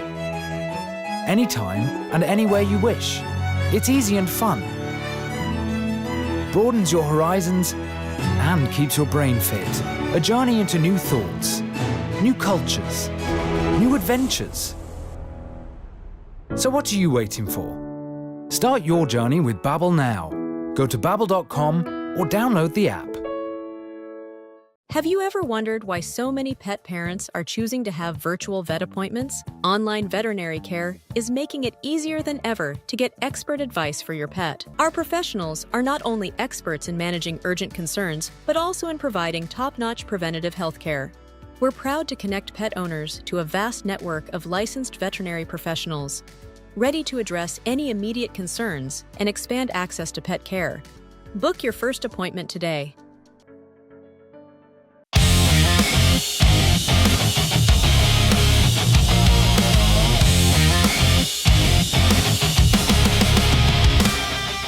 Alrighty, sports fans, welcome back. It is the Down and Dirty with Scott Mitchell here on YouTube. We're going to get a little dirty right now. We're going to grate some cheese with none other than our resident Bears fan. The Bears. Who's coaching them? Is Johnson coaching them? No longer Ditka. It's Johnson. Martin Kelly, my ever esteemed producer, joins the program now, talking about a lot of the coaching changes and who's going where. And this is going to be kind of a fun conversation. So I love the cheese grater, dude. Who came up with that idea? That's what I want to know. What? So it's a Bears fan, right? No. So it was it's a company that creates like these foam hats, and so they were creating cheese foam hats, and the Packers found out. And they sent them a cease and desist letter saying, knock it off or we're going to get your business canceled. Like, we're just going to run you out of business. Ooh. And so they put out some social media stuff saying, hey, the Packers are trying to kill our business. But now they've decided to make these cheese grater foam hats. And the Bears fans found it and they're like, sold. And so after DJ Moore and Caleb Williams wore them after the win the first time later in the season, a bunch of Bears fans have bought them. I got it for Christmas. I asked for it. They said they sold like 6,000 in like about a month. Wow. So you know what? Cheese grater hats, baby. We're rocking it, man. So So was this a present under the tree or was it in your stocking? That's what. No, it was under the tree. I asked for it specifically, and I saw it wrapped up, and I'm like, I already knew what I that know was, what and that is. I couldn't wait to put it on. I couldn't wait. It was I so love it. much fun. I'm gonna, you know what? You know what? They want to wear those cheese hats. Why not? Bring it over to Hey, Chicago. We'll grade them. I absolutely love it. I love cheese heads. I love grater heads. I think it's amazing. I can't I wait love until that like you own Lions it. No. fans and Packers fans buy them, and I mean Yeah, Packers fans and Vikings fans buy them, and yeah, now you see them at all the NFC North games. yeah. It'll be amazing. All right. Some fascinating stuff going on with these coaching changes. I had a really nice interview with my longtime agent, Tony Agnone, who represents a lot of coaches, and just kind of some of the thought processes that go into who's going to coach and where are they going to coach. So I wanted to kind of let's just kind of talk about each one of these teams and who we think might end up. Is it just kind of reshuffling? It's like all these coaches get fired and you just kind of just throw them up in the air and they just kind of land in new spots. But are there some hot assistants? Are there people? I mean, I know Brian Daboll was a name that's been mentioned as well. So I mean, is Pete Carroll done coaching? Anyways, let's get into it. Do you want to start with the coaches or let's do the teams? So we'll go with the Atlanta Falcons. Of course, John Harbaugh is interviewing or to interview with them today. What makes this job appealing to John Harbaugh, and does it make sense? Are the Falcons a front runner for John Harbaugh? I think it makes sense to him in the sense that, you know what, we've mentioned it twice already on this program. He wants to redo with a young quarterback. Michael Penix is a guy that we talked about before. He's got so much talent. He's got an ability to throw the ball. He's got this perfect touch at times. He has a really strong arm for a left-handed quarterback.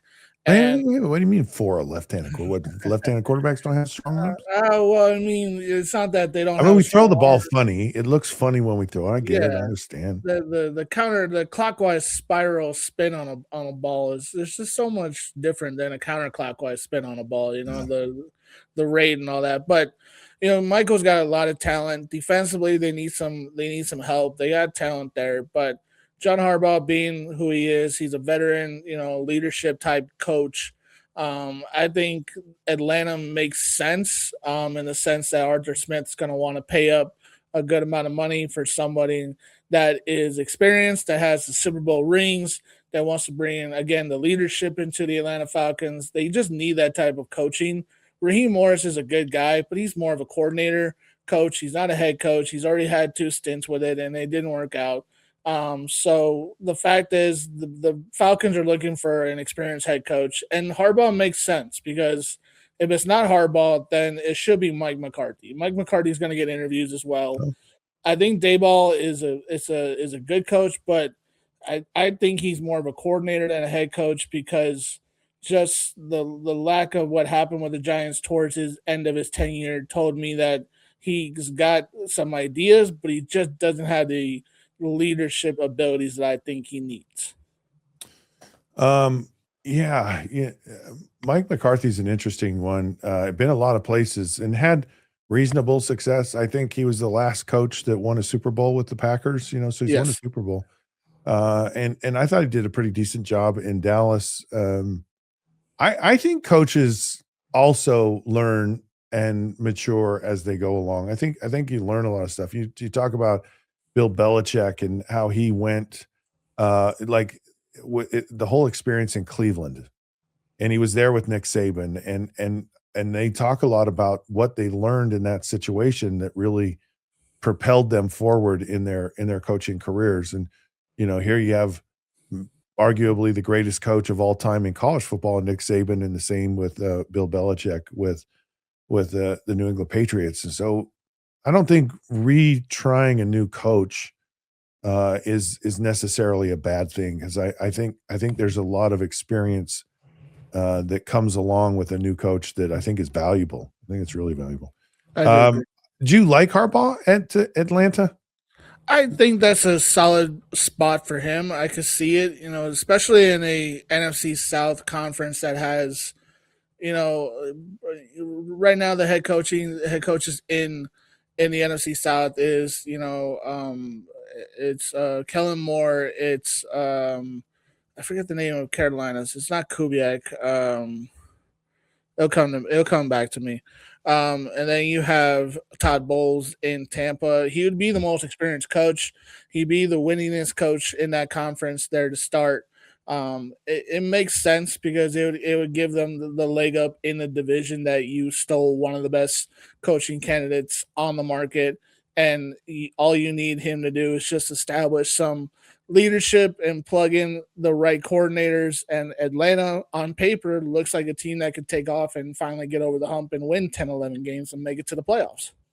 You know, you bring up an interesting point with divisions, and I think everyone looked at like the AFC West and they said, "Oh my goodness, you've got Harbaugh and you've got Pete Carroll and you've got Andy Reid and you've got who else is in that? Sean Payton, yes, of course.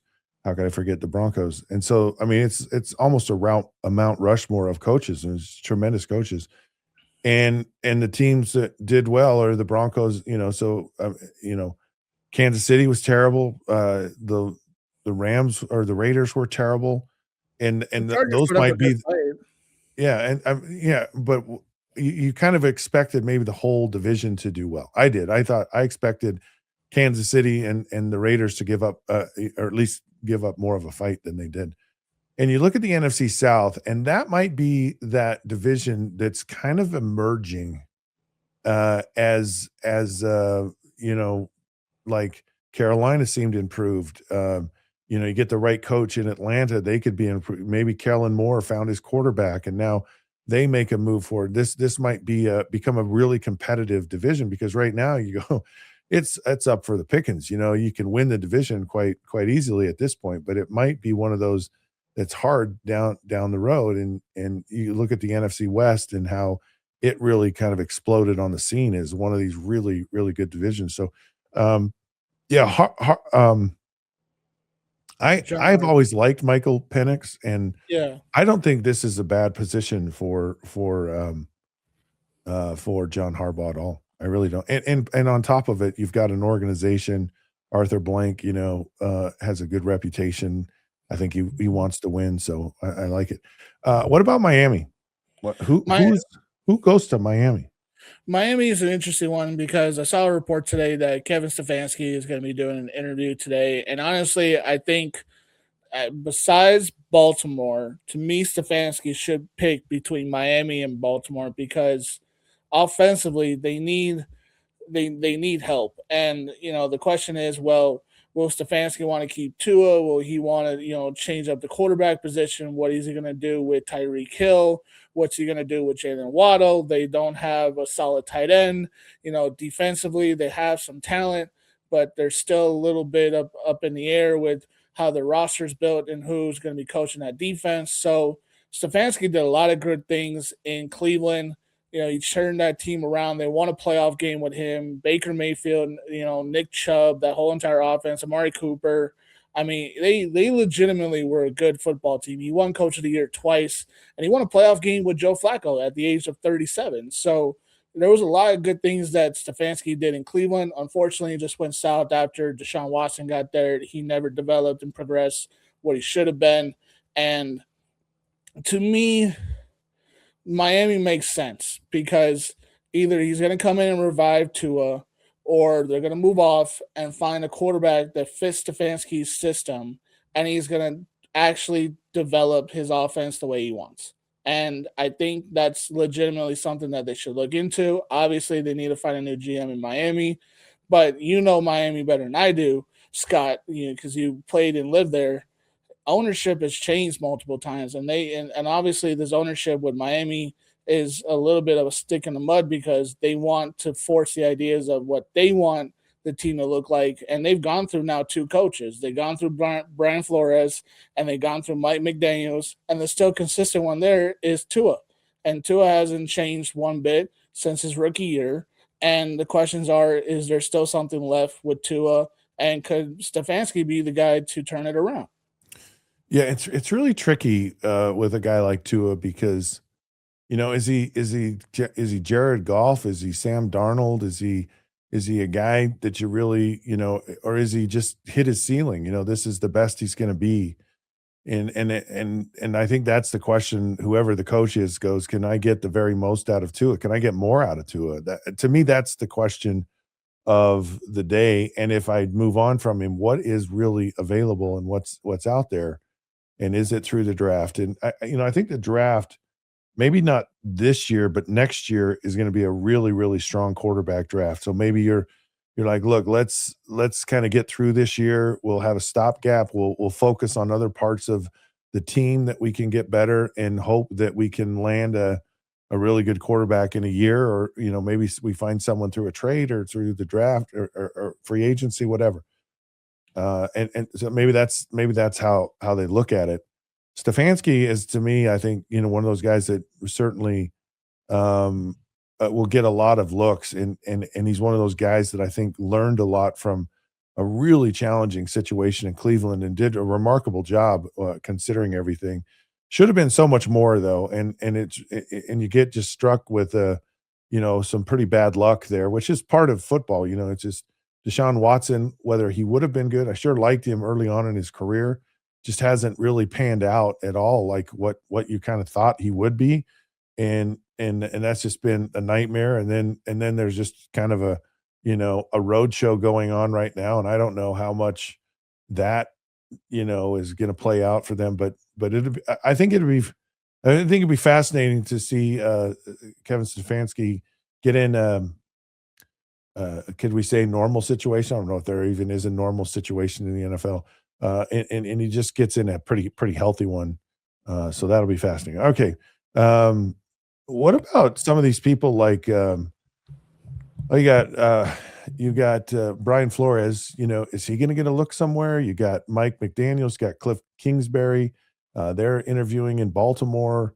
What do you know? What do you hear? What do you think about some of these former head coaches? Some of them are assistant. Even Mike McDaniels is even considered going to the Detroit Lions as a coordinator. Yeah, Mike McDaniels interviewed with Detroit earlier this week about their offensive coordinating position. Stefanski is supposed to get some offensive coordinating calls as well on whether he's going to be in that position or a head coach. Most likely, he probably want to be a head coach. Brian Flores is interesting. The fact is that he's in Minnesota. He's obviously considered one of the best defense coordinators in the league. There's multiple positions that are going to open up for that one. Obviously, Dallas is a position that needs a defensive coordinator. Who knows what other teams are going to open up for that position. I think he gets a look. I think he gets an opportunity. I think he gets a chance.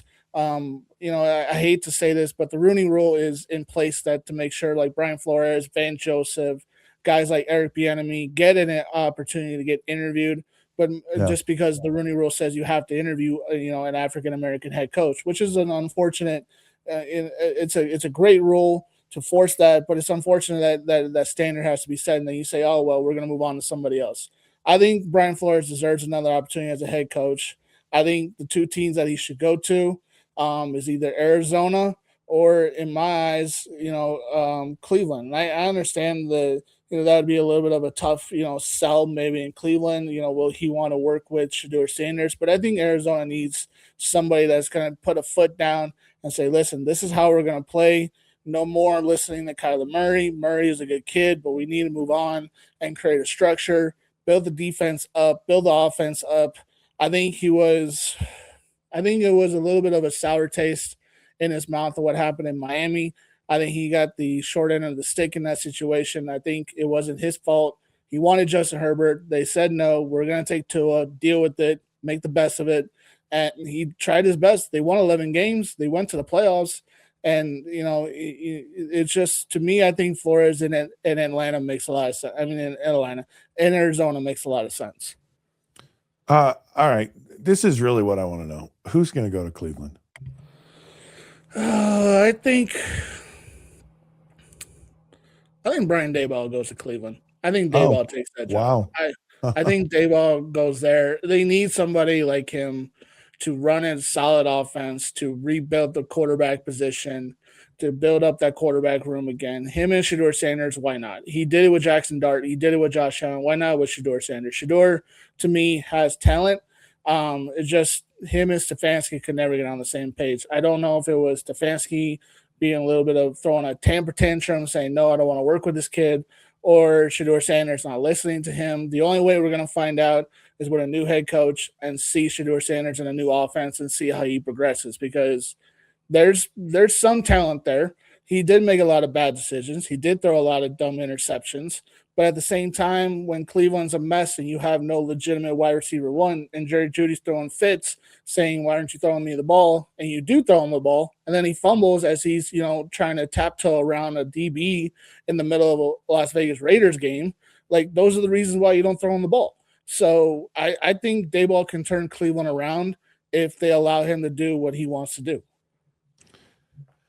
If there's one thing that I would love to do in my life, and that would be to listen into the Cleveland Browns when they made these decisions about these quarterbacks during the draft. And I would love to hear everyone's opinion, like what really went on and why they made all these decisions that they did. Cleveland to me is one of those places. Someone's going to come along at some point, someday, and figure it out. And they're gonna turn Cleveland. I hope so. I really do. I very much hope so. Interesting stuff. Of course, it's all going to continue to unravel here and find out who gets hired where and for what reason, and who's the next coach that is a massive success and an abysmal failure, because that's always what happens when this and it keeps us entertained. It keeps us on our feet, and that's what Jerry Jones wants. He just wants drama. So the NFL is just rich with drama all the time, and that's why we love it. All right, we'll take a break. We come back. Fun segment that we're going to start doing here. It's the craziest stats of the week. The NFL was just full of them over this weekend, and these teams and how horrible they were a year ago and how great they are now, and just all the scores and the way the games unfolded. So crazy stats of the week are coming up here next on the Down and Dirty with Scott Mitchell.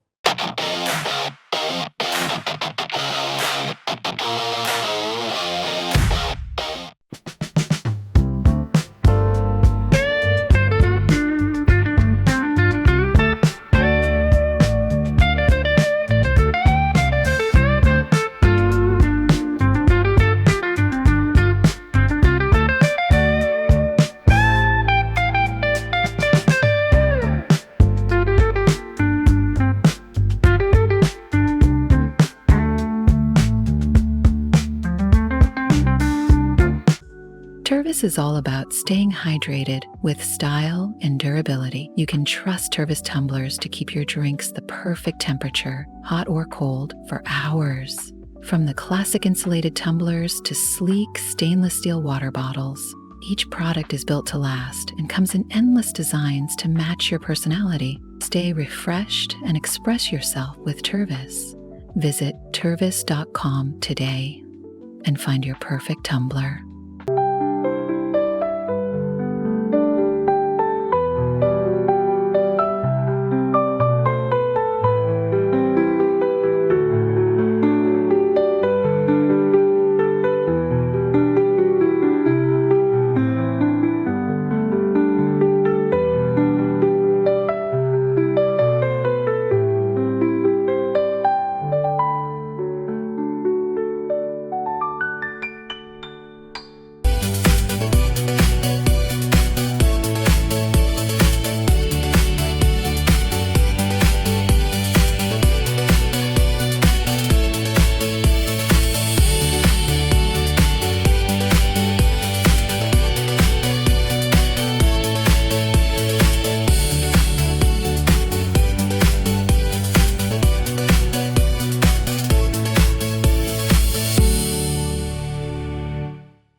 Alrighty, sports fans, welcome back. It is the Down and Dirty here with Scott Mitchell. So glad you could join us. Thank you. Fun segment coming up here now on the show. Something that we'll continue to do from time to time. And I just, people say stats are for losers, right? It's just all about who wins, who loses, end of discussion. But man, there are some crazy stats out there. And I think there's some crazy stats from this week's wild card round of just the teams that made it, didn't make it, before the turnaround, the records of the division winners and how poor they've been up until this year. So fascinating stats. And I love kind of these crazy stats that come up. And so I'm just going to share a few with you. Get your thoughts here, Martin, on some of these stats. So at the beginning, this is just kind of a crazy one. At the beginning of the NFL season, okay, so week 1, 2025 NFL season, there were five quarterbacks from Oklahoma that started game 1 in this season, which former quarterbacks who actually had played games in Oklahoma. 5 were actually starting quarterbacks in the NFL. I'm not going to name them for you, but I'm just going to tell you that's what happened. A crazy stat, right? Yeah, that is a crazy stat. Here's another one for you. And this one was really surprising to me. Oh man, there's some really good ones I wanted to get to, but so Sean McVay, he will coach his 15th career playoff game with the Rams. Yeah. And he's never faced the same team twice in the playoffs in 15 games. So he's played 15 different teams in the playoffs. The Falcons, Cowboys, Saints, Patriots, Seahawks, Packers, Cardinals, Bucks, 49ers, Bengals, Lions, Vikings, Eagles, Panthers, and the Bears. Isn't that crazy? Like I'm like you would think that yeah. I don't know what that says about McVay or about the NFL, or if it's just blind luck that that's the way it is. All right, here's a good one. Here's a good one for you, Martin. Since you're such a Bears fan, Caleb Williams is the first Bears quarterback to beat the Packers twice in the same season since. Who's the other quarterback, you think? Jim Harbaugh. 1991. Is that insane?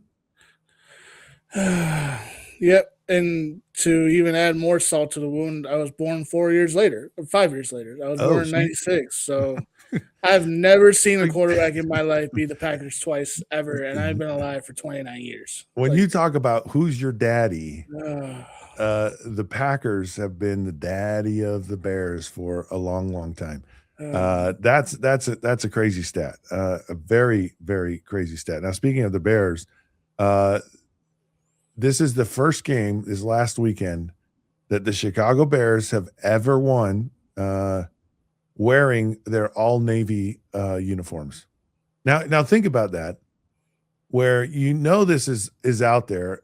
Teams are massively superstitious, and you're going into a game against the Green Bay Packers, and you're going to throw on the all Navy, like someone would go bananas over that. Like, there's no way we can do this. This is insane. We're gonna for sure lose.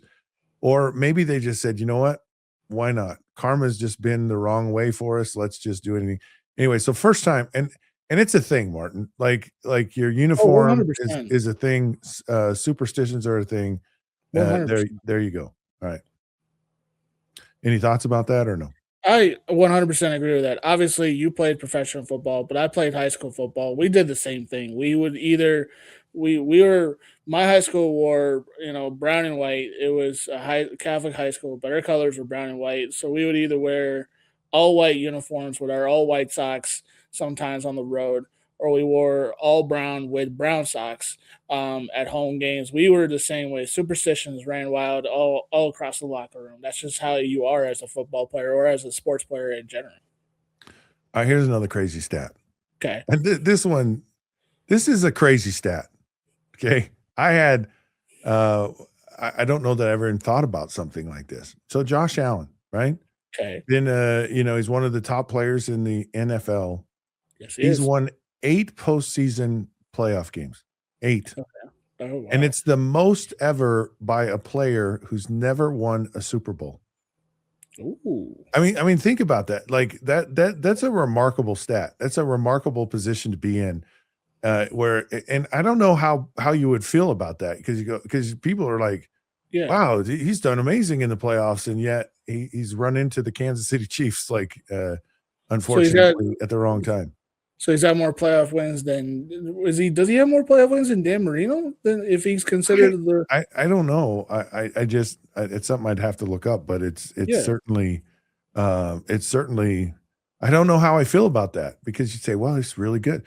Maybe he should go coach with Mike Tomlin, where they do pretty good, but they just don't win the big one. Okay, here's one that I think is interesting as well. And I think this will fit into all of our conspiracy theorists out there, especially anyone who's not an Eagles fan, right?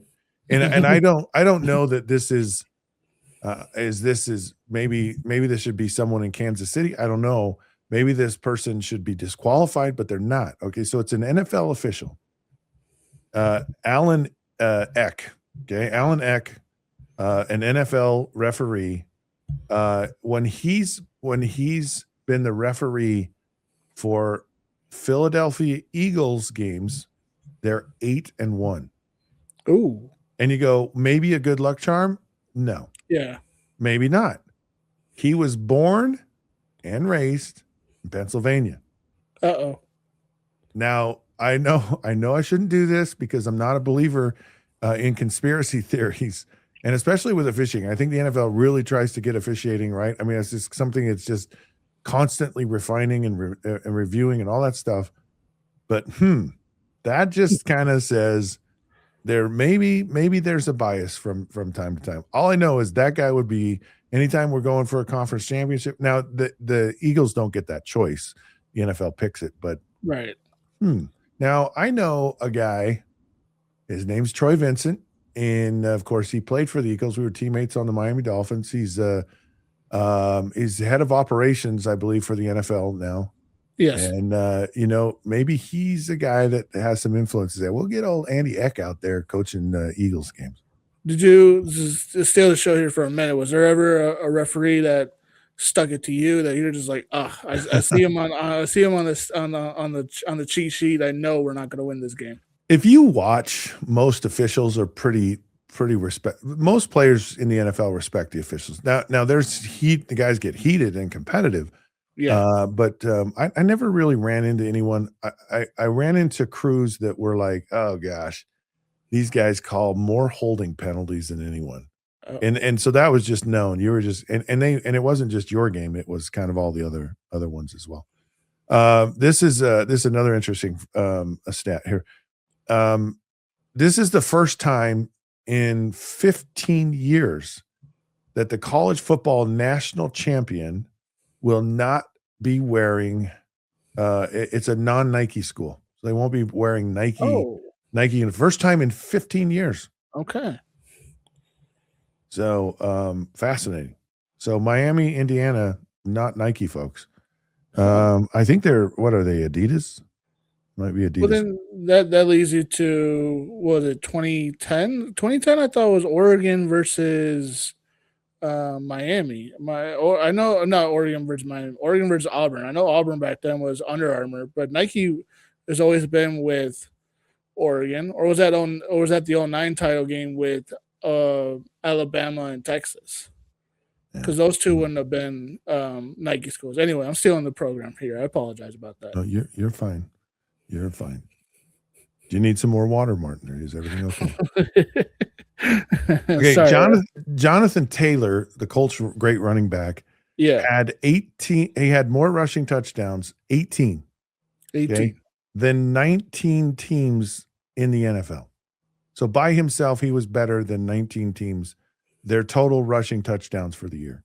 So that includes quarterbacks, running backs, wide receivers, everyone. He outscored 19 teams in the NFL. Good Lord. Yes.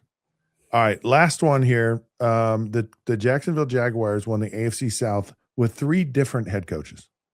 And they've done that with 3 different head coaches since the Colts last won. Speaking of the Colts. So Jacksonville coaches come in and win. That's what they do. Yeah. All right, we win too. We've won the day, and the day is over. So thank you so much for joining us This has been the Down and Dirty with Scott Mitchell here on YouTube. Hey, have a great day. And until then, we'll see you then.